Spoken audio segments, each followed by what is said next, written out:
Hello friends, welcome back to my channel. This is Nell. Today is July 1st and I'm really excited to share a garden tour and a harvest with you. So stick with me and let's see what we can pick today. Friends, so this is my small planter box that I made out of fence posts and 2x4s. I think this planter box cost me about, I don't know, I'm gonna say $3 for 2 fence boards and maybe about $2 or $3 for the 2x4, so it wasn't too expensive, and I put it together really fast one day. And so in this box, or in this garden bed, I have some kale, some curly leaf kale, and I also have some straight neck heirloom squash. And I just put this squash in maybe about 2 weeks ago, so I don't see any growth, too much growth, or even any flowers on it yet, but I'm hopeful that we're going to get some. And since my favorite color is purple, and I just kind of went a little crazy at Lowe's, I went ahead and got some purple petunias just to jazz up the bed a little bit.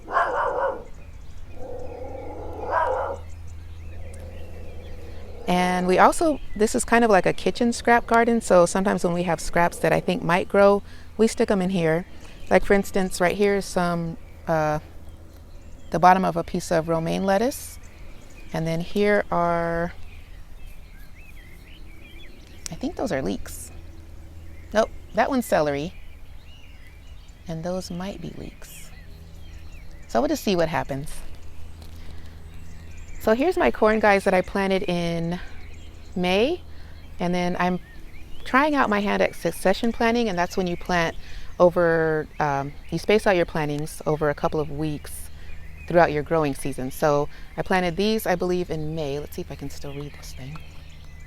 Nope. Okay. But yeah, I think that was May, and then I planted these a couple weeks later. So this might have been like May 15th and June 1st or something like that. But yeah, they're doing pretty well. Hopefully we get some corn. Last year I planted corn in the ground, but this soil here I found it's rocky. It's kind of like clay. And even though I amended it, we didn't really get a good harvest out of that corn. So I decided this year to plant them in containers, and hopefully they'll do a lot better.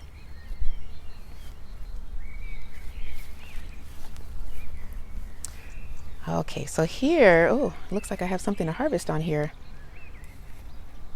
So guys, this is my first time growing full-size tomatoes. Normally I just grow the cherry tomatoes because that's what I like the best. But I'm going to tell you that these full-size tomatoes are very, very tasty.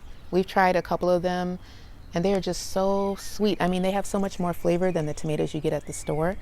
So I will definitely continue to plant tomatoes, full-size tomatoes in my garden. In fact, I might go ahead and take a couple of these.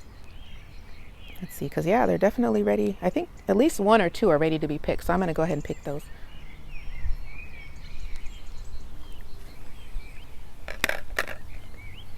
Got my little basket here. I think I'll try this one.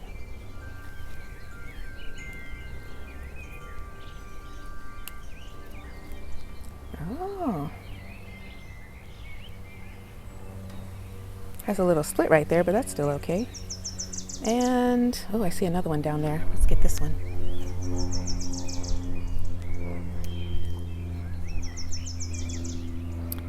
This one looks pretty good. I don't know if that's blossom end rot, because I did have 2 tomatoes I picked off this plant that had blossom end rot, and I didn't eat them. I wasn't sure if they were edible or not, and I found online that it says you can eat potatoes that have blossom end rot because it's not a disease. It's just an issue of the plant not having enough calcium when it's forming. So I'll think about it. I might just cut that off and eat that, because these tomatoes are definitely worth it. And I think these other red ones, I'll let them ripen up a little bit more and we'll see what we get. Okay, so next, this is my strawberry, my little strawberry patch. And as you can see, something has been in here. One thing about gardening, you guys, and I'm sure you experienced gardeners already know, that you are constantly battling everything in the garden that wants to eat what you have. So this looks like, I don't know, it could be whitefly. I don't think it's slugs or snails because I don't have any in here, but definitely something's coming here, snacking on my leaves. So I'm gonna have to treat that when I have a chance. Okay, so next is my Black Beauty zucchini, and we have harvested a couple zucchini off this plant and they are delicious.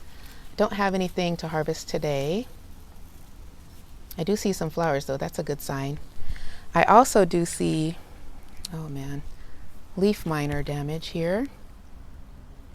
You see those little tracks? They look like little snakes, but they're not. That is from a little organism that's called a leaf miner. So I'm going to look online. I'm trying to keep my garden organic, so I'm going to look online to try to find an organic treatment for that.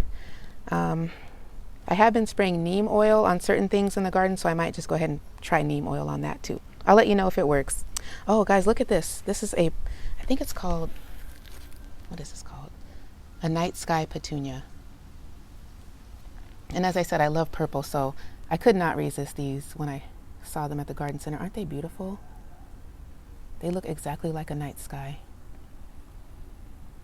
Those are so nice. They're a little sticky. Okay, so here's another Black Beauty zucchini. This one, oh my gosh, look. Look at this. Do you guys see that? Oh my gosh, this thing is huge. Wow. I'm definitely gonna harvest this one. Hold on. Let's see if I can do it without a tool. I don't think I'm gonna be able to. Shoot. Okay. Let's put that there. Okay, hold on a second, guys. Went ahead and I had to grab a knife so I can cut this. I didn't want to damage the vine of my zucchini. So look at this beautiful specimen. Oh, this is part of the joys of gardening, guys, when you get to finally harvest and eat what you have been nurturing. So yeah, this is going to be really good. So put that in the basket and see what else we can get. Oh, wow. Wow, I think these are ready. Let's see.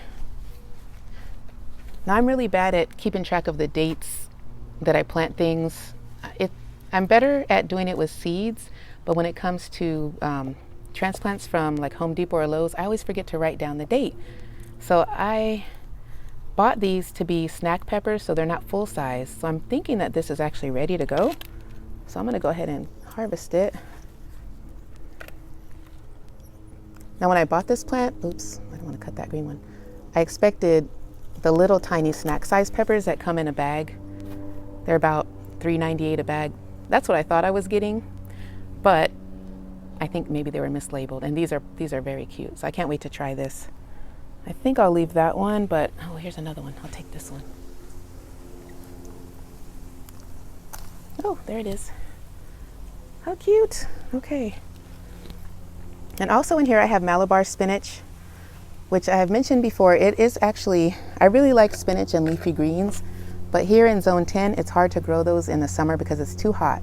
Practically every leafy green that I try to grow will bolt. So I did a little bit of research and I found out that this Malabar spinach is actually from Asia and it can tolerate high levels of heat and sun. So I went ahead and planted actually they were seeds.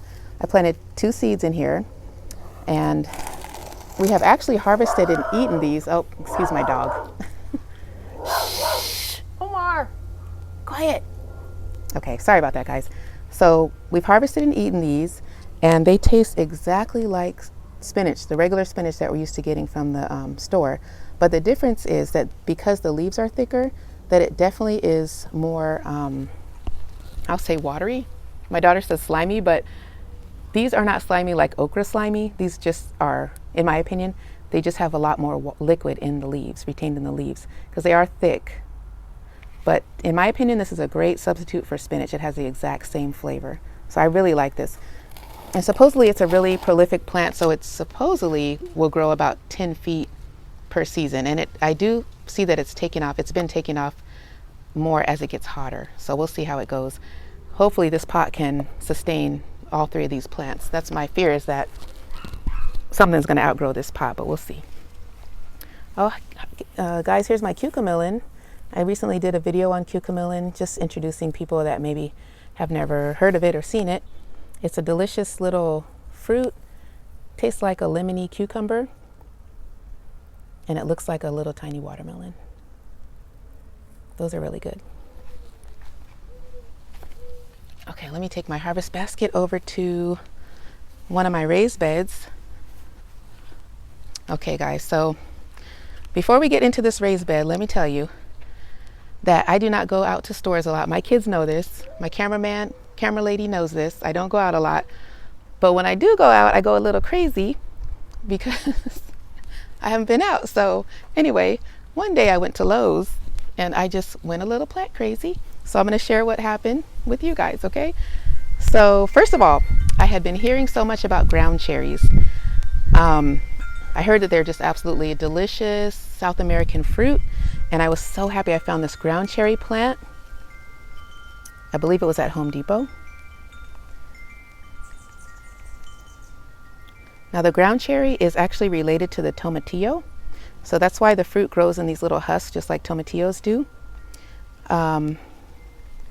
It's a nightshade.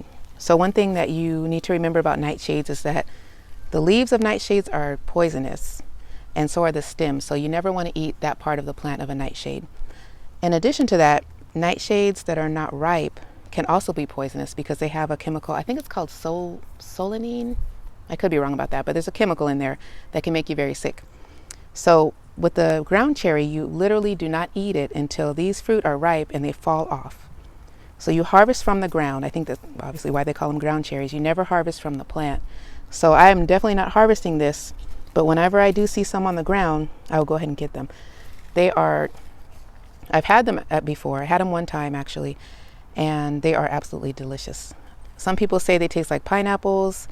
Some people say they taste like pears, but this particular variety, the pineapple ground cherry, I'm expecting it to be very sweet and pineapple-y. So I can't wait for that.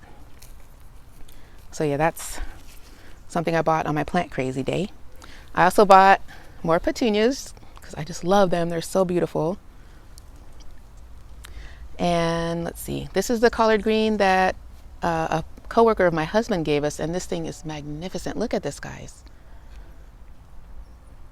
And as you can see, we're not the only ones that like it, because I do have to spend quite a bit of time out here either spraying neem oil, or my older daughter helps me remove the little cabbage looper caterpillars that you find sometimes on the back. So sometimes we have to come out here and pick them off. Or sometimes I'll just cut the leaves off and then just let the bug have the leaf, but I'll take it away from this bed right here. So yeah, that was there. Oh, so as I said, I've had trouble with any type of leafy green bolting that I've tried to grow in the summer, but I did see this. I think it's called oak leaf lettuce, and it's supposedly a heat tolerant lettuce. So I thought, to minimize the chances of it bolting, I went ahead and planted it underneath this. I thought that this might provide some protection, and it does seem to be doing pretty well. So we will be harvesting some of this pretty soon for a nice salad, maybe with these tomatoes I just got. So this is nice. And then guys, come on this side. This is my Dollar Tree marigold.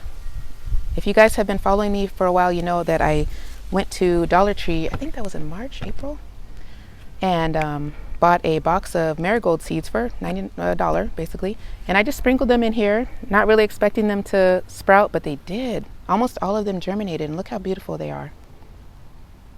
I think this plant here probably cost me about a penny, and I'm not kidding. So I will continue to get these seeds from Dollar Tree when I see them, because they are very, very hardy and they're very pretty in the garden. Okay, so back to Plant Crazy. So this is another thing I got on Plant Crazy Day. It's a cucumber.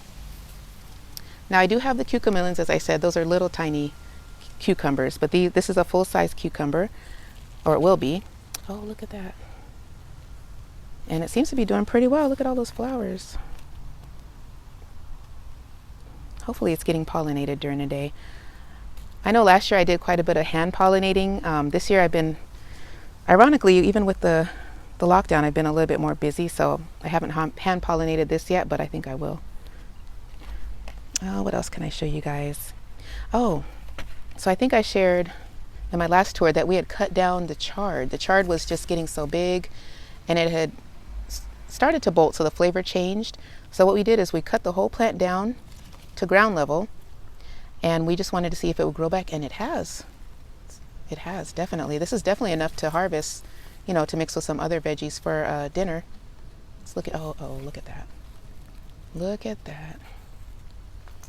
Like I said, somebody always wants what we got in the garden. I don't want to I don't want to touch that thing. So I'm just going to take this leaf off. I'm going to put it in the leaf cemetery. I'll show you guys that in a minute. Like, I know these caterpillars a lot of times will turn into butterflies or moths. I don't really want to hurt them. I just want them off my vegetables. So there you go. Okay, so we'll take that one with us. Oh, so here we go. This is another thing I got on Plant Crazy Day. Yellow pear heirloom tomatoes. Now these are indeterminate, so I'm expecting them to get pretty big. I don't even know if this tomato cage that I bought is gonna do it any justice as it starts growing. But this thing has actually grown more than a foot since I put it in here. I'm looking forward to these also because they're heirloom. So that means I should be able to save the seeds and be able to grow the exact same plant next year. So I really do plan to do that. Pretty soon I'm gonna make a video about how I harvest or save and harvest lettuce seeds from some lettuce that bolted in this bed a couple months ago. So stay tuned for that one. Oh, so here's the other chard that we cut down. This one's coming back too. Not quite as vigorous as the first one, but still, it will be tasty. Okay. And here we have a Fresh Bites orange pepper. Again, another little snack size pepper. I'm looking forward to these. I really like peppers. They have a lot of vitamin C and vitamin A, and they're really sweet and tasty, even just for a snack. Sometimes I eat them raw, or sometimes I'll slice them up and saute them with, what do you like them with, Camille? Pierogies. Pierogies. They're really good with pierogies. Thumbs up to pierogies. Okay, Plant Crazy Day. So on this, I also got this crookneck squash, which I think is the same squash that's over there. But this one's doing a lot better. Everything in this bed does so much better than the bed I showed you at the beginning of the video on the other side of the yard. I have yet to figure out why, because I believe it's the same soil, same amendments, and same fish fertilizer, but for some reason this bed does great. So anyway, look what we got here. Look what we got. Oh my gosh, there's another one. Yeah, I can't wait to. I remember my grandmother cooking this. She would slice it up and cook it with onions and spices, just in a skillet with a little butter, and it was so good. So I can't wait to serve that to my kids. Hopefully they'll eat it. I don't know. They're not big fans of squash, but I am. Another purple petunia and some more marigolds from Dollar Tree. And back there I have a rosemary.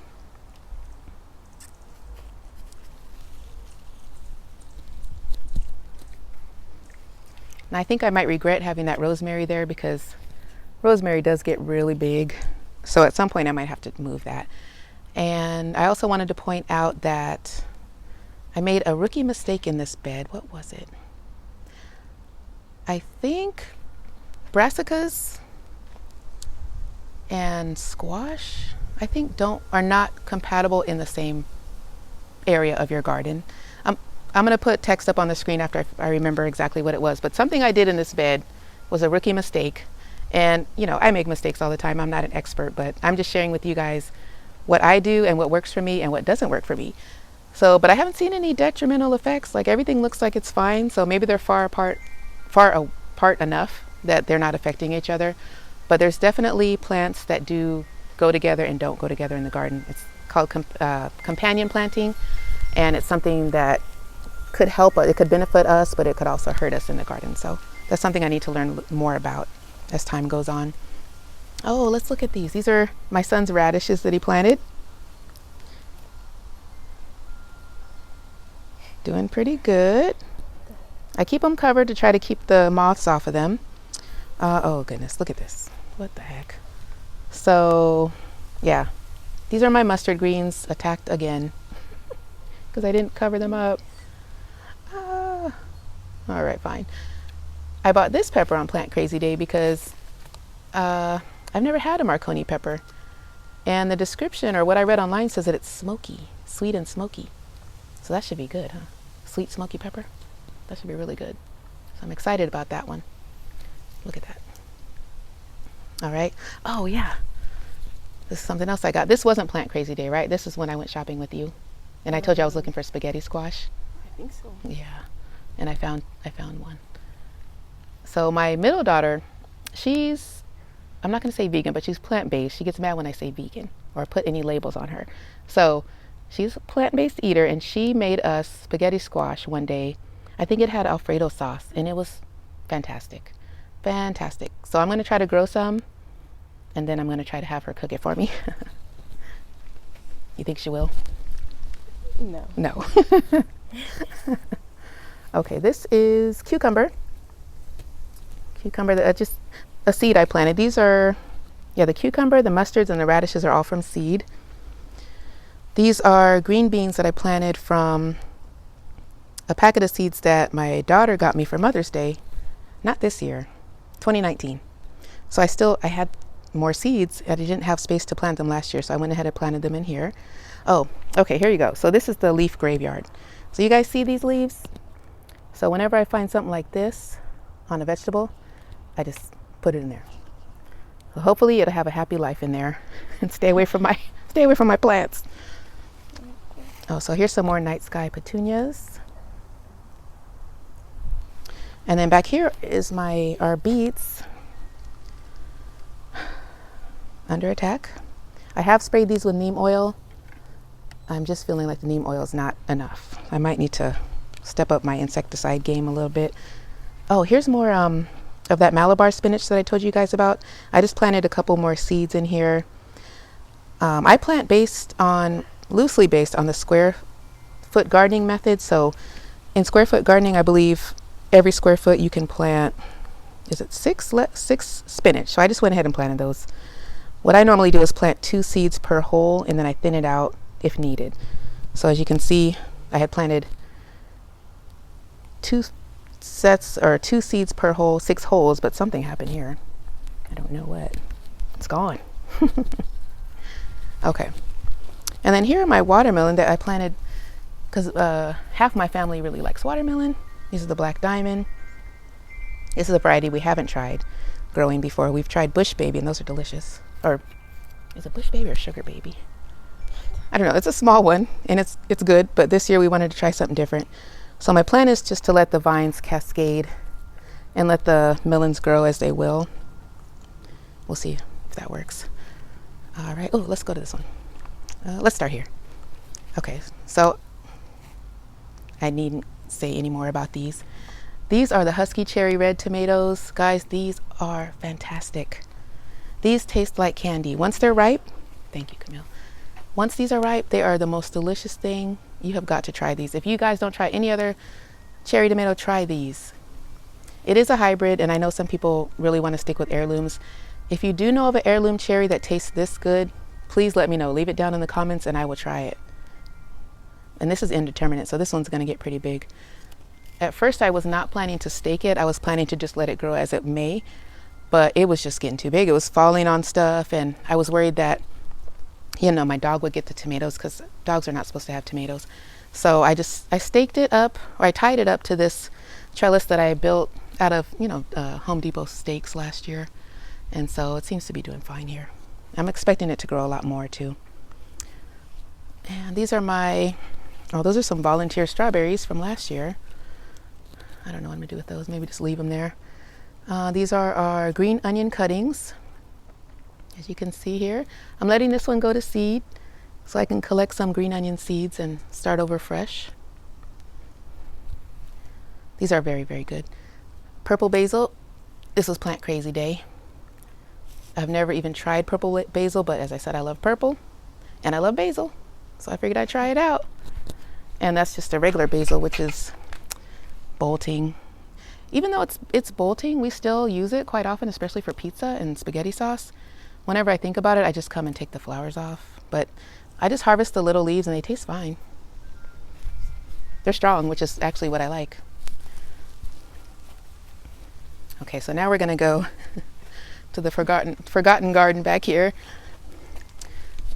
So, and I call it that because as you can see, everything here is planted in the ground, and I just don't get as good of growth planting in the ground here as I do in the beds. But I still, wanted to give it a shot. So I do actually, I think that one, I'm not sure what's going on with that one. Maybe it got attacked. I think it was pollinated based on the size, but I don't think it's gonna make it. And here's another little one coming up. Are these the Black Beauty? Let me see. Yep, Black Beauty heirloom, so I can save these seeds for next year also. That's cool. Oh, look. Oh, shoot. I didn't even know that was there. We got to take that one. Look at that. Oh, now I feel bad what I said about these plants. Let me take it. Hopefully they forgive me. Oh, there's a lot of dirt on it though, but that's okay. Oh, look at. Nice. Let me get the dirt off my hands. Okay. So this was a basil that I pulled out of the bed just because I didn't have room for it. And I just was curious whether or not it would survive over here. Seems like it's holding its own. I'll put those in the compost later.